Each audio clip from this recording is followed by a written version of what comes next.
I have to turn my hip, step out, and now All right, ZERT Nation, yesterday we talked about defense. We were defending that roundhouse punch or that big hook punch. We burst in, we did 360 defense, straight punch, follow up with our combatives. Well, this time we're going to talk about a headlock from behind. Some people call it a rear naked choke. There is a technical and tactical difference.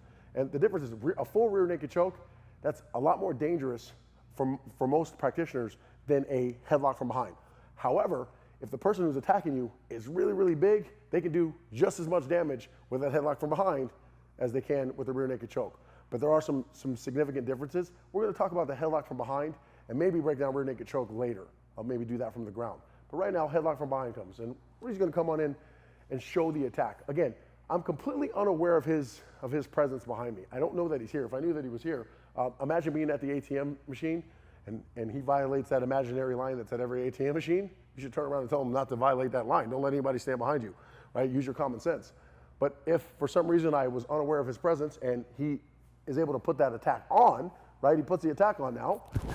The very first thing I can do is tuck my chin and try and stop him from putting his arm underneath my throat. This is not a wind choke. This is a carotid choke. It's a blood choke. And if he uses compression and stops the blood flow to my brain, that's where I'm going to go unconscious. So I've got to stop this. The very first thing I can do, tuck my chin and try and get it underneath his arm. So that makes it harder. Not impossible, but harder for him to finish this. At the same time, I'm going to put his hands here and rotate and get in a better position. Look at my elbows. I want my elbows down to my core. So now if Rudy tries to reapply the choke, he's going to have a hard time getting this in.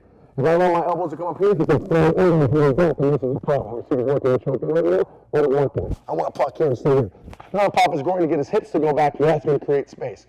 From here, stepping right out of this, and now everything becomes available. Elbows, knees, groin kick. We're going to discuss this further in detail, and I'm always going to refer you back to the previous videos or even the next video that's coming.